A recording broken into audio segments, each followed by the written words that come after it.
Good morning दोस्तों, नर्मदे हर। और मैं इस समय अक्कल कुआ में रुका हुआ हूँ एक आश्रम में। तो यहाँ नहाने धोने की व्यवस्था इतनी है नहीं, सिर्फ 2 लैट्रिन बाथरूम है। और दोस्तों यहाँ 2 बसें आकर के हैं और बाकी पैदल परिक्रमार्थी हैं। तो मैं यहाँ से अब बगैर नहाए धोए और बगैर खाना बगैर नहाए धोए यहाँ से जा रहा हूँ। और यहाँ से आज मैं जल्दी निकल रहा हूँ इसीलिए कि यहाँ से करीब 25 किलोमीटर दूर सागवाड़ा है गुजरात। तो वहाँ जा कर के मैं सुबह पहुँच जाऊँगा करीब 7-8 बजे तक।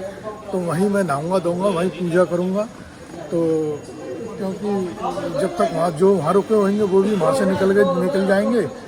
तो मैं भाई जब तक ये 25 किलोमीटर कवर भी कर लूँगा तो मैं वहीं आज स्नान करूँगा, वहीं पूजा वगैरह करूँगा। वहाँ से फिर मैं आगे की यात्रा जारी रखूँगा। और मैं दिखाता हूँ, देखिए यहाँ कितनी भीड़ है दोस्तों। यहाँ पर आज 2 बसें आई हुई थी तो यात्री काफ़ी ज़्यादा थे। और यहाँ से आश्रम में 2 ही लैट्रिन बाथरूम थी, तो कोई नहाने धोने की व्यवस्था नहीं है, पानी भी बंद हो गया। तो अब हम यहाँ से चलेंगे। अगला जो आज मैं 5-5:30 बजे यहाँ से निकल जाऊँगा, तो आगे अगला जो आश्रम है वहाँ नहाएंगे धोएंगे, वहीं पूजा वगैरह करेंगे। और ये सारे यात्री देखिए परेशान हो रहे हैं लैट्रिन बाथरूम और नहाने धोने के लिए। तो देखिए मैं इस समय 5:45 बज रहे हैं और मैं अब यहाँ से अक्कल कुआ से अपनी यात्रा शुरू कर रहा हूँ, क्योंकि बगैर नहाए धोए। अभी यहाँ से 25 किलोमीटर आगे जो सागवाड़ा पड़ेगा तो मुझे वहीं जाके अभी स्नान करूँगा, वहाँ फ्रेश होऊंगा, वहीं पूजा करूँगा। क्योंकि यहाँ बहुत भीड़ है, करीब यहाँ मान के चलो 2 बसें आई हुई थी और बाकी के वैसे परिक्रमा भी कम से कम 400-500 लोग रुके थे। और यहाँ 2 लैट्रिन बाथरूम है, तो इसलिए भीड़ अधिक होने की वजह से मैं आगे बढ़ रहा हूँ। तो देखिए इस समय दिन निकल आया है हल्का हल्का, और यहाँ से अभी सागवाड़ा रह गया है 10 किलोमीटर या 9 किलोमीटर। तो दोस्तों सागवाड़ा पहुँच करके ही हम स्नान वगैरह करेंगे। और हम वहाँ से जल्दी आपको बता ही दिया था कि हम इसलिए निकले थे कि ना ही वहाँ पानी की व्यवस्था, ना ही लैट्रिन की व्यवस्था, और लैट्रिन बाथरूम थे तो उनको लॉक करके रखा हुआ था। जबकि वो बहुत बड़ा आश्रम था, मंदिर था, लेकिन सुविधा के नाम पर वहाँ कुछ भी नहीं था। तो देखिए दोस्तों, अभी तक हम महाराष्ट्र में चल रहे थे और रोड बहुत ख़राब था। जैसे ही गुजरात लगा है तो गुजरात में ये रोड हमको बहुत अच्छा मिला है। और उम्मीद करते हैं मैया की कृपा से ये रोड अच्छा ही हो, ऐसा नहीं हो कि थोड़ा गुजरात लगते सही और फिर आगे बिल्कुल वैसे गड्ढे वाला रोड हो। ऐसे रोड पर साइकिल चलाने में मज़ा भी आता है।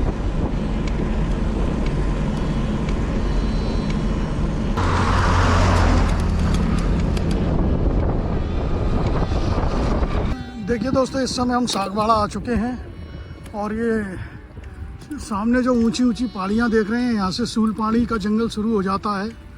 और यहाँ से 3 रास्ता हो जाते हैं। 2 रास्ते तो जाते हैं सूलपानी के जंगल से होकर के, और एक रास्ता जा रहा है रोड के। तो जिसको सूलपानी का जंगल में जो चल सकते हैं वो उधर से जाते हैं, बाकी के परिक्रमार्थी जो है रोड से जाते हैं। तो सूलपानी का जंगल शुरू हो जाएगा और ये चलेगा आपके जो स्टैचू ऑफ जो सरदार वल्लभ भाई पटेल का जो स्टैचू है वहाँ तक जाएगा। जब वहाँ उतरेंगे तो वहाँ एक क्षेत्र केवटिया होता है जो कि नदी के उस तरफ है, और दूसरा गोरा कॉलोनी। तो दोस्तों हल्का हल्का सूरज निकल आया है और यहाँ से आगे अभी 1-1.5 किलोमीटर पे एक आश्रम है, वहाँ हम रुकेंगे, वहीं स्नान वगैरह करेंगे, वहीं फ्रेश वगैरह होंगे। वो मैंने आपको बतलाया ही था कि मैं वहाँ से अंधेरे में निकला हूँ, और उसका कारण ये था कि मैं करीब बसों का ग्रुप आया हुआ था और परिक्रमार्थी पैदल वाले हुए थे। तो जो कि वहाँ करीब 200-300 लोगों की भीड़ थी, और वहाँ पानी की व्यवस्था, लैट्रिन की व्यवस्था थी नहीं। सिर्फ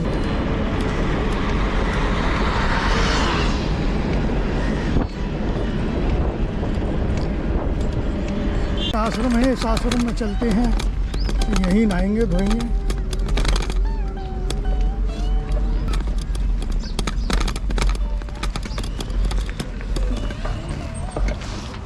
नर्मदे महाराज। दोस्तों मैं सवेरे अक्कल कुआ से चला था, जो कि 25-26 किलोमीटर दूर है यहाँ से, और दूरी तय करने के बाद 25 किलोमीटर की दूरी तय करने के बाद मैं इस समय सागवाड़ा में हूँ, और सागवाड़ा से भी करीब 2.5 किलोमीटर आगे चला गया था। एक आश्रम है, वहाँ मैं अपना सारा सामान छोड़ करके आया हूँ, क्योंकि मेरी साइकिल जो है पंचर है, हवा निकल जाती है। तो यहाँ मैंने कि 2 किलोमीटर है, तो मैं वापस लौटा हूँ और पंचर बनवाने के लिए आया हूँ। ये भैया जी इंतज़ार किया था मैंने इनका, तो पंचर बनवाते हैं, फिर अपनी आगे परिक्रमा जारी रहेगी।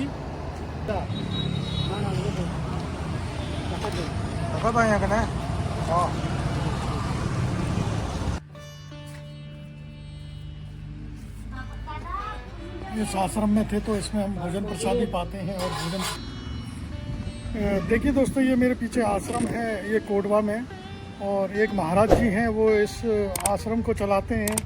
और उनकी एक खासियत ये है कि यहाँ पर एक स्कूल है, और स्कूल में करीब सैकड़ों बच्चे हैं, तो उनका भी भोजन, ब्रेकफास्ट वगैरह, लंच वगैरह, डिनर वगैरह सब उनकी जिम्मेदारी है। वो उनकी सेवा भाव करते हैं उन बच्चों को, और बच्चे जो हैं अधिकतर उसमें बगैर माँ बाप के हैं।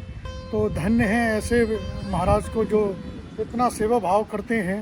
और परिक्रमार्थियों के लिए, जो पैदल परिक्रमार्थी आते हैं, उनके लिए भी यहाँ व्यवस्था है रुकने की, खाने की। तो देखिए ये महाराज जी हैं, नर्मदे हर महाराज। और ये सामने स्कूल है, इसी स्कूल में बच्चे रहते हैं, एक तरह से ये हॉस्टल है। और ये आश्रम, और ये मंदिर है।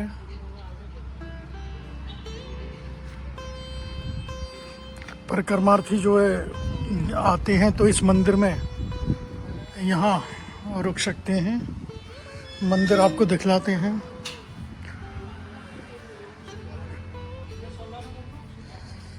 माँ सरस्वती, देव मोगरा माता।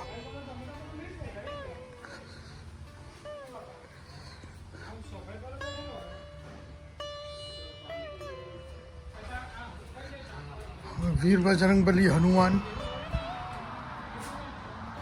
देखिए दोस्तों, हम यहाँ भातीजी युवक मंडल द्वारा संचालित केवल पदयात्रियों के लिए सदाव्रत और अन्य क्षेत्र यह आश्रम है। ये सागवाड़ा से करीब 2.5 किलोमीटर आगे है। तो इसमें मैंने आज यहाँ स्टे नहीं किया था, स्नान वगैरह फ्रेश वगैरह हुआ था, लेकिन यहाँ आकर के मेरी साइकिल पंचर भी थी, तो मैं फिर सागवाड़ा सामान सारा उतार करके पंचर बनवाने गया 3 किलोमीटर सागवाड़ा में। तो उसमें मुझे काफ़ी समय लगा। अब पंचर बनवा लिया है और चलते हैं। मैं करीब 1000 किलोमीटर से ऊपर की राइड कर चुका हूं, और अब आकर के मेरी साइकिल आज पंचर हुई थी, जो कि इस आश्रम में मैंने अपना सारा सामान उतार दिया था। और यहाँ से फिर मैं 3 किलोमीटर साइकिल को पैदल लेकर के सागवाड़ा गया। वहाँ पर मैंने पंचर बनवाया, पंचर बनवा के फिर वापस आया। तो मुझे काफ़ी समय लगा, क्योंकि दुकान भी बंद थी। जब मैं वहाँ पहुँचा तो कई लोगों ने इनके पास फ़ोन किया जिनके पास नंबर था, तो उनको मेरी परेशानी बताई कि परिक्रमार्थी हैं, उनकी साइकिल पंचर हो गई है, वो आपका इंतज़ार कर रहे हैं।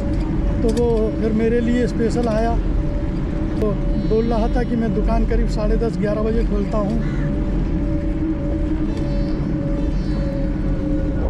तो दोस्तों, पंचर बनवाने के बाद अब वापस मैंने वहाँ भोजन प्रसादी पाई। भोजन प्रसादी पाने के बाद अब मैं वापस अपने नर्मदा परिक्रमा पथ पर वापस रवाना हो चुका हूँ।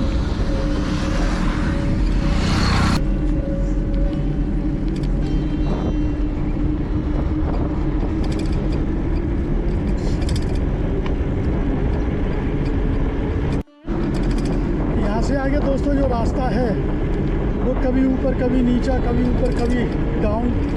तो बहुत मेहनत करनी पड़ रही है इस रास्ते पर, क्योंकि ये बराबर में जो मेरे जो पहाड़ हैं, जो चोटियाँ हैं, ये सूरपानी की झाड़ियाँ बोलते हैं, सूलपानी की पहाड़ियाँ बोलते हैं। तो पैदल वाले उस जंगल में होकर के और पहाड़ियों पर होकर के जाते हैं। दोस्तों एक तो चढ़ाई है और दूसरा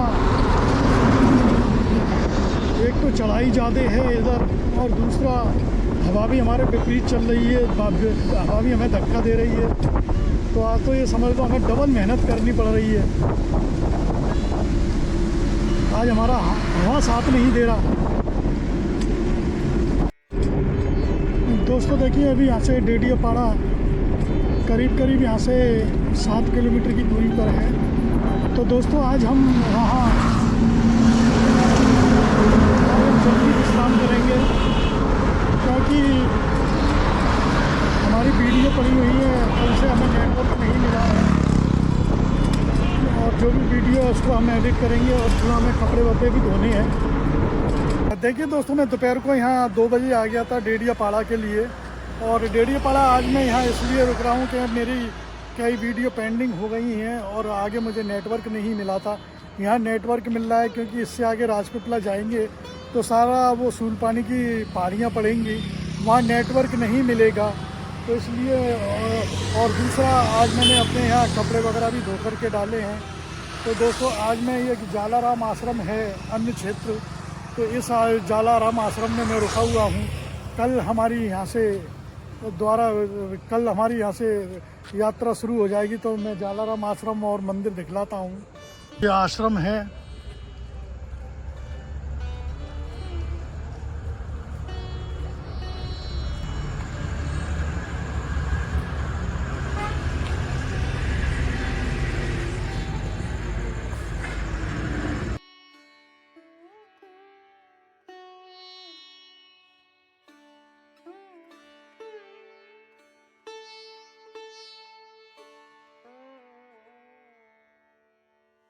ये अन्य क्षेत्र है, यहाँ भोजन प्रसादी की व्यवस्था रहती है। ये भोजन प्रसादी बनाई जा रही है यात्रियों के लिए। और अब हम चलते हैं उस हॉल में जहाँ पर हम लोग रुके हुए हैं। ये सामने जो हॉल देख रहे हैं ऊपर, इस हॉल में हम रुके हुए हैं। इसी में सारे परिक्रमार्थी रुके हुए हैं। इन सीढ़ियों से चलते हैं।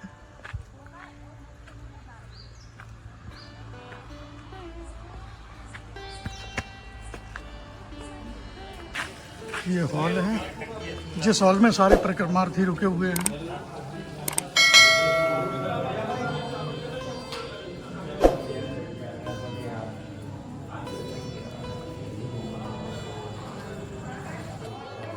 तो दोस्तों देखिए, आज मेरी इस 6वें दिन की यात्रा को मैं यहीं विराम देता हूँ और आपसे विदा लेता हूँ और मिलता हूँ अगले ब्लॉग में। तो बने रहिए मेरे साथ इस नर्मदा परिक्रमा में, और आपके सहयोग के लिए बहुत बहुत धन्यवाद, बहुत बहुत आभार। जय हिंद, जय भारत, नर्मदे हर।